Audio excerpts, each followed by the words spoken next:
Hello and welcome. Today I'm bringing you a World of Warships video where I'm in a carrier, namely the tier 10 US carrier, the Midway. Or as Strangers likes to call her, the RNG way, because they are focused on dive bombers nowadays, so it depends a lot on RNG. I'm sorry also, I should have had the video out earlier, but my nephew was over here, so it didn't go so well. Anyways, I am against Hakuryu, and I am using the balanced loadout. So I am going to use my torpedo bomber and 2 dive bomber groups to attack battleships in their base instead of the carrier. And I will use my fighters to defend my ship or friendly ships that are getting attacked. That's why I don't take my fighters too far away from my ship. Okay, it seems this Amagi was either not there or something along those lines, so I managed to do a great first strike. I will now try to set him on fire, and then I will try to set him on fire again. So that I can... He has 40,000 HP, he used his repair, I think. I mean damage control party, he is using his heal. Luckily the Hakuryu's fighters are following the one group of dive bombers. I didn't quite pay attention in the game, but now I noticed that the Hakuryu's dive bombers are going to the right side. I am moving my ship to the left because my team mostly seems to be on the left side. And I will use this one dive bomber group that I have left to try to set this Amagi on fire again. Hopefully that will seal the deal. I think it will, considering how little HP she has left. Too bad, no fires, but I did over 9,000 damage, so goodbye Amagi. First blood and arsonist. And I think he is mad in chat.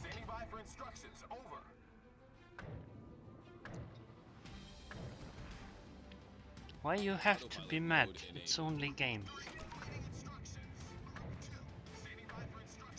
I think he has a different nickname for the Midway. Anyways, now I'm gonna keep patrolling with my fighters. I'm keeping one on one side of the map and the other on the other side to potentially spot them. And then I will just cycle my torpedo bomber and dive bombers and then go back out again. Anyways, since there's a bit of a lull in the action, I will answer the question of should he go balanced or, the other one. Honestly, I think it depends on how confident you are. Like, it depends a lot on your enemy, so it's hard to say which one you should definitely go for. So, I don't know. I can't really tell you an answer to that. Because if your enemy isn't very good, then being full strike is fine. But if they are even a bit good, you just need those fighters. And honestly, the Midway isn't the best one. The carriers in general aren't very nice to play. So, I don't know, it's questionable. But anyways, there are his planes. Sadly, my fighters weren't all there on time. I was hoping I could spot them, but nope, I couldn't. I tried to strafe them to get some planes down, and I did. I managed to get 5 of the planes. Kind of forgot to click on one of them. I only managed to avoid 1 torpedo, but at least on the follow-up of dive bombers, my fighters are there, so I should be able to survive this. I'm not gonna repair right now, because these dive bombers will come in and they will try to strike. And as you can see, even though I was panicking them,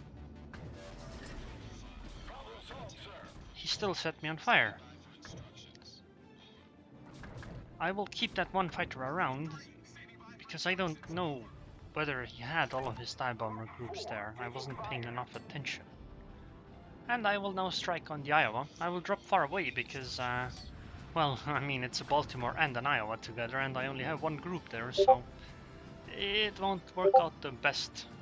These are messages for me, so sorry about including them. Anyways, drop on the Iowa went rather successfully. Now I'll try to set him on fire as a follow-up. That should deal some damage. And, well, I think it went rather well against the Hakuryu strike. Like he said, he was not expecting a balanced build. That's kind of why I went with it, because I faced some Hakuryus before, and when I was full strike, just surviving the strike didn't go that well. I don't like how carriers are so much about doing that initial first strike. Also 20,000 damage on the Iowa. That's a pretty good dive bomber drop. Sadly only 2 fires, but I guess it's good enough. But yeah, this is the kind of stuff, like, I don't like the fact that carrier play is so much about the first carrier strike. Because if it depends on the first strike, it depends so much on your teammates. Like in this match, I asked my teammates to cover me, the cruises, and none of them did. I even asked them where they were headed, so that I could follow them, and so that they wouldn't, you know, leave me out to dry just like that, or that they wouldn't have to be too far from the action. But none of them helped or even answered my question. So I really dislike the first strike stuff on carriers, and I honestly think that this kind of ruins carrier play. I bring one fighter back so that well, if he decides to go for me again, I will have planes available to defend myself, because I'm gonna take this one fighter group to be rather aggressive to chase him off, so that I can strike with my torpedo bombers and dive bombers again. But yeah, about the first strike, that's essentially what I don't like. It relies too much on your teammates to, you know, help you. I mean, you could think that, okay, if you're a really good player, you can first strike the enemy carrier before, but if he has help from his teammates, there isn't anything you can do. And that's why I dislike it. But yeah, I think I'm close enough with my fighters. I might be... Okay, never mind. I pull them back because I see those torpedo bombers incoming. I think he also notices my fighters, so he might decide to drop on one of the battleships instead of trying to go for my carrier. Destination reached. And yep, he decided that. I wanted to strafe them, but it seemed that he was gonna go away, so sadly I lost the opportunity to do so. So I'm just gonna click. Hope maybe I'll be able to pick off a group to lose some fight. Never mind. I guess I'll fight the fighters then.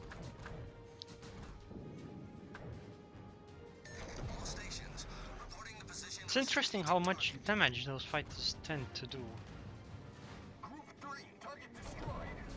But then again, it does make sense. The reason why I'm pulling the other group away is that I don't want to waste an almost full fighter group's ammunition when I have one that's already low ammunition. So this way I mean, I will cycle the number 3 group anyway, so this way I can keep the number 2 group at least almost full, and I bring my TIE bombers over here to spot the DDs.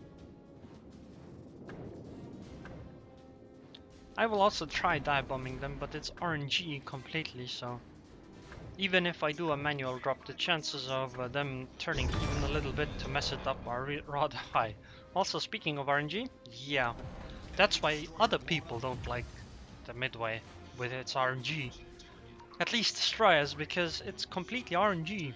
Like, this guy didn't get hit, he didn't even get damaged, yet the other guy got blown up from over half his HP.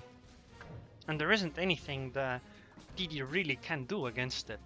What he can do is at best give him a higher chance of not taking damage, but he can't mitigate it, unlike torpedo bomber drops. Because with torpedo bomber drops you can turn in a way that will make you avoid the damage. It depends on your skill. But on dive bombers it's complete luck.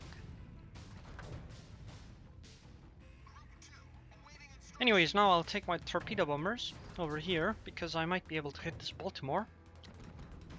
I need to keep the fighter around. The thing with striking another carrier is that even if you don't kill them, but only deal a significant amount of damage, then it still has its effect because the enemy carrier has to be defensive.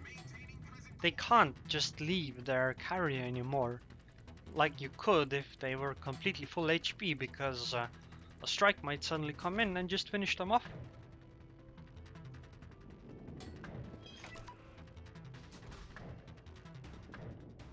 Sadly, I'm unable to help that friendly Yamato with my fighters. But this does enable me to do a strike on this Baltimore, hopefully. I think I should have dropped a bit further, something like this, yeah. And maybe closer even. But I guess it's fine. Sadly, I was hoping for more hits. Or at least the flooding, but it didn't happen. Too bad. I will try to do a dive bomber follow-up. That one hopefully will take the Baltimore out.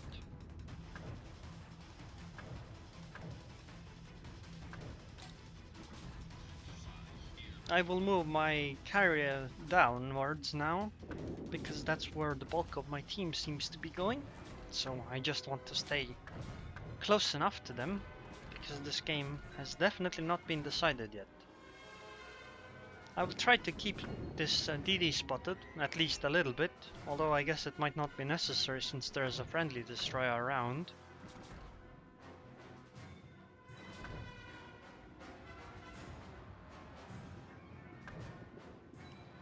Come on, Baltimore. I know you don't have defensive fire.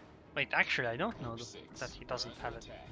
Sadly, the enemy carrier's fighters are around and there's nothing I can do because my fighters were not close enough to help yet anyway. In a moment though, because my fighters are coming in.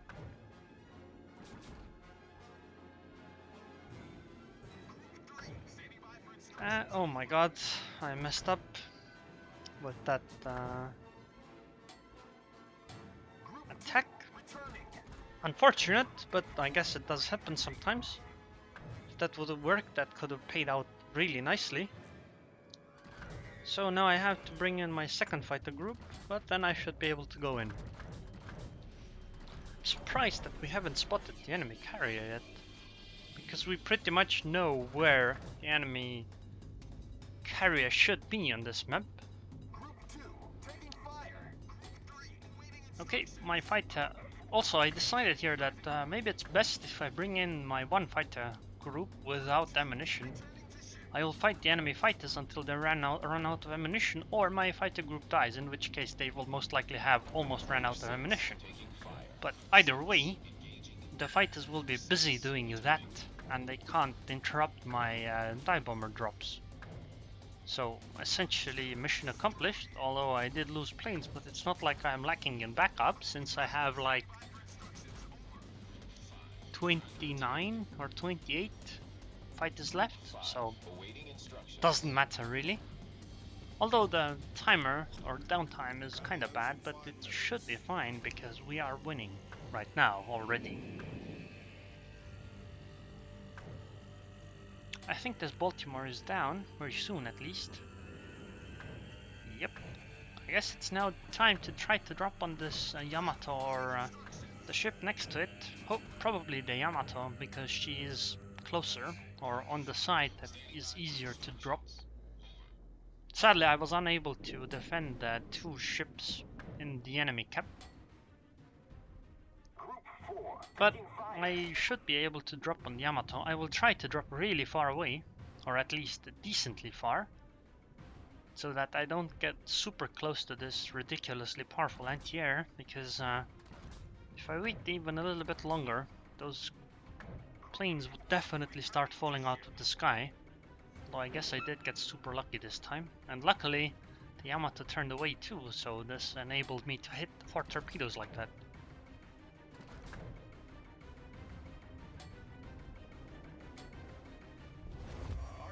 But now that I have done my torpedo bomber drop, I imagine he has used his damage control party. He is definitely using his heal. So now I will just try to set him on fire to follow up for some massive fire damage. think I'm not doing the best drop here, although I might be. I could have probably pulled back quite a bit more. But that's another fire. That should be, what is that, 3 fires? Yeah, the Yamato is burning down rather rapidly now. Well, at this time, I will try to defend my ships from planes, because I do have fighters around. I will use strafing, because it tends to kill way more planes than I will in normal attacks. Although maybe it wasn't the best idea, because it didn't cause panic on the fighters. Oh well, doesn't really matter, because I'm not on the receiving end.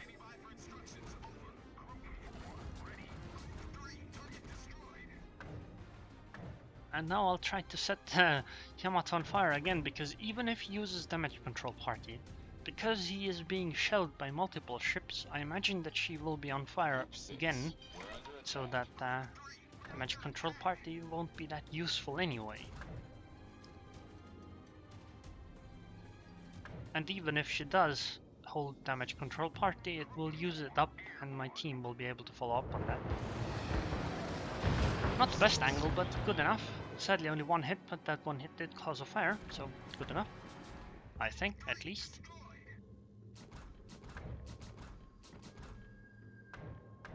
Sadly my defensive group was taken out, but I should be able to defend the Zotago for a bit at least. Although there's lots of planes here, so maybe not. Although if those fighters engage, there isn't much I can do, because fighters lock in, so... It is what it is. But my torpedo bombers have cycled, so I should be either able to hit the Yamato or the North Carolina pretty hard. Sadly, my fighter group was taken out inside the AE range of an Otago, and he only lost 2 planes. That's pretty crazy, in my opinion at least.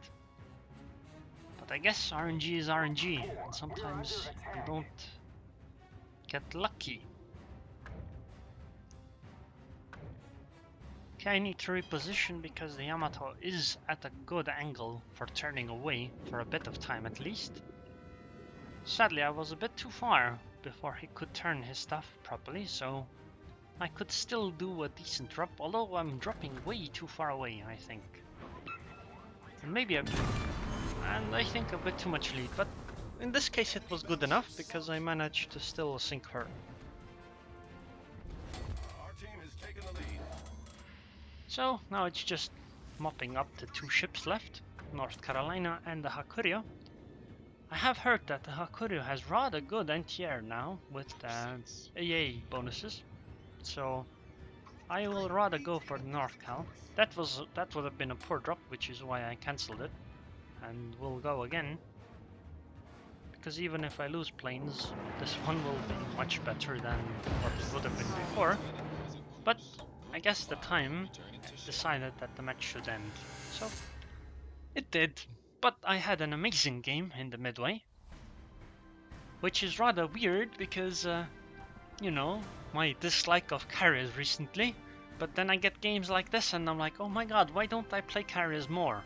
I got Witherer, First Blood, Arsonist and High Caliber.